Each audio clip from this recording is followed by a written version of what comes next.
శ్రీ విష్ణు రూపాయ నమశివాయ. అందరికీ నమస్కారం అండి. రాబోయే ఆదివారం 4/8/2024 రోజున విశేషమైనటువంటి రోజు. ఆ రోజు ఆదివారం అమావాస్య పుష్యమి నక్షత్రంతో కలిసి వస్తున్నది. సాధారణంగా ఆదివారం రోజునాడు పుష్యమి నక్షత్రం ఉంటే దాన్ని పుష్యార్కం అంటాం. అలాంటి పుష్యార్కమి రోజునాడు ఎటువంటి పనులు చేసినా సిద్ధిస్తాయి. అందున అమావాస్యతో కూడుకున్నటువంటి ఆదివారం పుష్యమి నక్షత్రం చాలా విశేషప్రదమైనటువంటి రోజు. ఆ రోజునాడు మహిళలందరూ కూడా తమ ఇంట్లో సుఖశాంతులు ఉండాలని గౌరీదేవతను ఆరాధిస్తూ ఉంటారు. దీన్నే మన వాడుకలో ఈ ఆషాఢ బహుళ అమావాస్యను చుక్కల అమావాస్య అంటారు.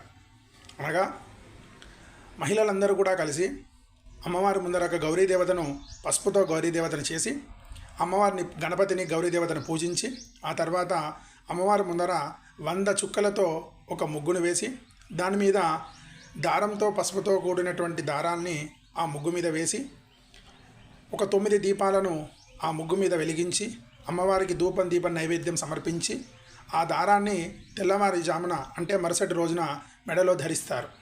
అలా ధరించడం వల్ల స్త్రీలందరికీ కూడా సకల అభీష్టాలు నెరవేరడమే కాకుండా ఇంట్లో సుఖశాంతులు కూడా ఉంటాయి.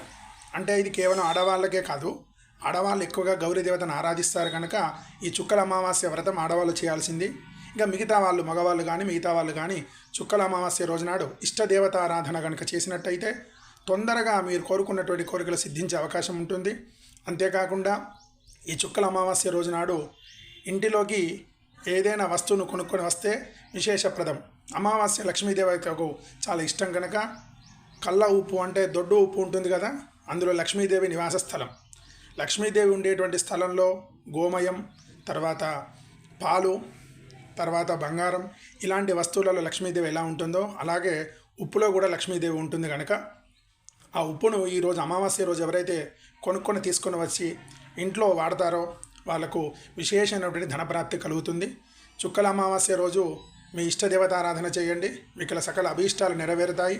అంతేకాకుండా ఎన్నో జన్మాల నుంచి ఉన్న దరిద్రం తొలగిపోవాలంటే ఈ అమావాస్య రోజు నాడు మీ వయసును బట్టి అన్ని దీపాలు రావి చెట్టు దగ్గర వెలిగించినట్టయితే మీకు సకల అభీష్టాలు నెరవేరుతాయి.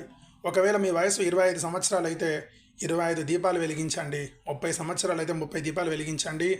ఎన్ని దీపాలు వెలిగిస్తే అంత ఆయుష్ కలుగుతుంది, అజ్ఞానం తొలగిపోయి జ్ఞానం కలుగుతుంది, మీకు విశేషమైనటువంటి పుణ్యం కూడా సంప్రాప్తిస్తుంది. ఇది వారి వారి పరిస్థితిని అనుకూలించి ఒకవేళ అన్ని దీపాలు వెలిగించే అవకాశం లేకపోతే కనీసం దేవుడి ముందర ఒక 2 దీపాలను వెలిగించండి, సకల అభీష్టాలు నెరవేరుతాయి. అమ్మవారి అనుగ్రహం వల్ల మీకు సకల శుభాలు కలుగుతాయి. స్వస్తి.